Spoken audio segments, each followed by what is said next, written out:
Olá, sejam bem-vindos a mais um vídeo da série Aprenda Excel de uma vez por todas do IAF Treinamentos. Este vídeo é a segunda parte da nossa aula sobre função C. Se você ainda não assistiu a nossa primeira aula, existe um link na descrição pelo qual você pode acessá-la. Eu aconselho que você assista ela antes de vir para esse vídeo, porque lá nós explicamos a parte lógica e estrutural dessa função. Neste vídeo, nós vamos estudar um caso prático de aplicação, que é uma tabela de controle de tarefas. Interessante para você, seja no seu trabalho, na sua casa, para você ter um controle aí das coisas que você tem que fazer, né, um controle da produtividade. Esse tipo de tabela é muito interessante para isso. É uma tabela relativamente simples. Eu vou aqui incluir uma nova tarefa para vocês entenderem como ela funciona na prática. Vou colocar aqui, por exemplo, renovar CNH. Coloco aqui a data de registro da tarefa. Data limite, ainda que seja uma tarefa que você não tenha um limite específico, é sempre interessante você criar uma data, você mesmo colocar um limite nesses casos, para que você não venha a protelar durante muito tempo essa tarefa ou talvez deixar de realizá-la. Então, cria uma data, tá? É sempre interessante, isso é uma dica para fins de produtividade. Tem um campo para indicar a data de início de realização e também a data de conclusão. Até aqui tudo normal. O que essa tabela nossa tem de diferente? É que a situação da tarefa, ou seja, se ela é pendente, se está em andamento ou se já está concluída, e a prioridade, se é urgente, alta, média ou baixa, será indicado pelo Excel de forma automática. Como isso? Através da utilização da função C. Então vamos colocar as nossas mãos na massa. A situação da tarefa. Antes da gente começar a digitar a nossa função no Excel, primeiro nós temos que ter critérios bem definidos. Então, para eu dizer que uma tarefa é pendente, tá? O que eu considero como pendente? Para mim, pendente é uma tarefa que não foi iniciada. E como eu sei, através dos dados dessa tabela, se a tarefa foi iniciada ou não? É simples, né? A gente olha para a data de início. Eu olho para a data de início. Se esse campo estiver vazio, a tarefa não foi iniciada. Concorda com isso? Então vamos começar a digitar a nossa função aqui. Igual C, tá? Ele me pede o teste lógico. Eu vou verificar se a data de início está vazia. Como que eu faço isso? Eu preciso saber se ela é igual a vazio. Mas como eu indico vazio no Excel, tem como fazer isso? Claro que tem. É só abrir e fechar aspas, sem colocar nada nesse intervalo. Abro e fecho diretamente, o Excel entende que é vazio. Então aqui nós estamos indicando para o Excel, o nosso teste lógico é quando o campo data de início for igual a vazio. Fecho ponto e vírgula para fechar o nosso teste lógico. Se isso for verdadeiro, o que o Excel vai falar? Pendente. Entre aspas, porque é texto. Ponto e vírgula. E se não for verdade? Eu vou falar que ele está em andamento ou que a tarefa é concluída? Eu tenho duas possíveis respostas que a gente faz nesse caso. Agora nós vamos aprender que, diferente do que foi visto no primeiro vídeo, que a resposta era sempre verdadeira ou falsa, a gente pode utilizar a função C para trazer N respostas diferentes.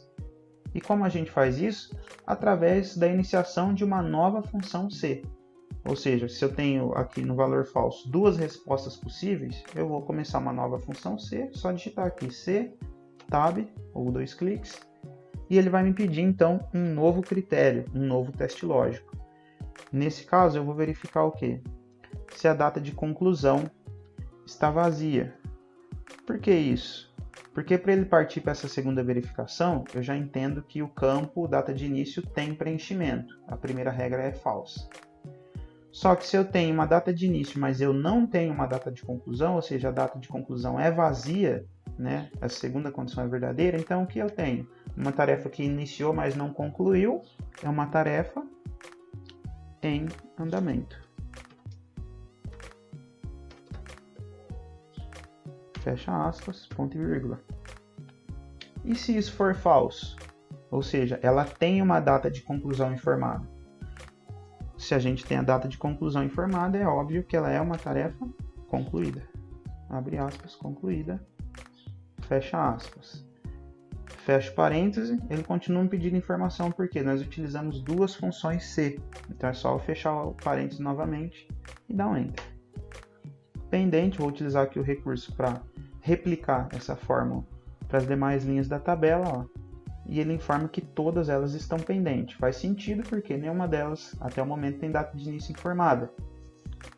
Vamos testar agora. Eu vou informar aqui a data de início da tarefa 1, que é levar o cachorro para passear. Então, 12/4/2019, ó, tarefa em andamento. E agora eu vou informar aqui uma data de conclusão, obviamente no mesmo dia. Tarefa concluída. Então está tudo certo, a nossa primeira função já está funcionando corretamente. Vamos partir agora para a segunda verificação, que é a da prioridade. Antes de digitar, o que a gente faz? Vamos definir os nossos critérios. Para nós, aqui nesse exemplo, o que é uma tarefa urgente? É uma tarefa em que a quantidade de dias para realização seja igual a 0. Como assim quantidade de dias é igual a 0? Significa que é uma tarefa que você deve realizar no mesmo dia. Você não tem nem mais um dia para fazer aquela tarefa, você tem que fazer hoje. Ela é urgente.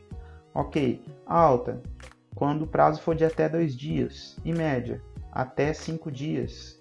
E baixa quando for maior que 5 dias, o prazo para entrega, ou seja, a nossa data limite. Maravilha, até aqui tudo bem. Mas e aí, como eu sei se esse prazo é de 0, 2, 5, onde eu vou encontrar essa informação nessa tabela? Ele não está aqui exposto, ele está implícito entre essas duas datas. O que a gente vai precisar fazer? Para entender melhor, vamos fazer aqui um cálculo. Igual, eu vou pegar minha data limite e subtrair, né, menos a minha data de registro. Quando eu dar o Enter, ele já me informa o quê? 2, que é o prazo de dias entre a data de registro e a data limite, ou seja, a data máxima para eu entregar a minha tarefa 1. Tá ok? Então vamos converter isso agora para uma forma. Igual C.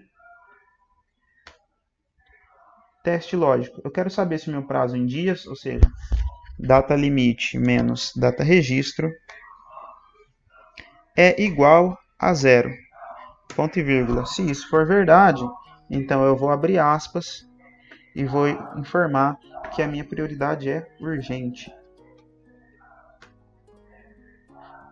Ponto e vírgula. E se não for verdade, ainda tenho 3 respostas possíveis, então eu tenho que iniciar uma nova função C. Qual vai ser o próximo critério? Vou verificar prazo novamente, então data limite menos data registro. Só que dessa vez, ao invés de igualdade, eu vou verificar se ele é menor ou igual a 2. Ponto e vírgula. E se isso for verdadeiro, eu tenho uma tarefa de prioridade alta. Fecha aspas, ponto e vírgula. E se for falso, eu ainda tenho 2 respostas possíveis, média ou baixa. Então, inicia-se uma nova função C. Tab. Teste lógico. Eu vou verificar o prazo, menos data registro. E eu quero saber dessa vez se ele é menor ou igual a 5. Se isso for verdade, nós temos uma tarefa de prioridade média. Em contrapartida, se for falso, nós vamos ter o quê? Agora só sobrou uma resposta, que é prioridade baixa. Ou seja, o que o Excel vai fazer? A tarefa é urgente? Não. Ela é alta? Não. Ela é média? Não. Então, ela é baixa. Não tem outra resposta possível. Vou fechar aqui o parênteses. A gente utilizou 3 vezes a função C, então fecho parênteses 3 vezes e dou um Enter. Replico para as demais linhas. Está pronta aí a nossa tabela, que já indica a situação da tarefa e a prioridade de forma automática. Claro que aqui a gente tem só 6 tarefas registradas, mas um recurso desse para quando você tem muitas tarefas, aí depois de um certo tempo registrando 100, 500, 1000 tarefas ou mais, é interessante para você ter um controle. Você pode criar índices aí para ver produtividade, quantas tarefas eu realizo por dia, por exemplo. É possível fazer um controle também data-hora, né? No caso aqui nós trabalhamos só com data, porque o objetivo é simplesmente entender um exemplo de aplicação da função C. Claro que nessa tabela, utilizando outros recursos e outras funções, dá para a gente tornar ainda mais interessante, mais automatizado. mas a gente ficou no foco de entender a função C. Então espero que você tenha entendido esse exemplo. Se ficou com dúvida, não se preocupe, deixe um comentário que eu vou estar respondendo também. E assista esse vídeo novamente, é interessante para que você consiga assimilar melhor as informações e também memorizar esse conteúdo. Não esqueça de concluir a tarefinha 5 aqui da nossa listagem, que é se inscrever no canal, deixar o seu like e compartilhar o conteúdo com a sua galera para que nós possamos alcançar ainda mais pessoas. Espero que esse conteúdo seja importante, possa ter contribuído com você. E o nosso vídeo de hoje fica por aqui. Aquele abraço e até a próxima.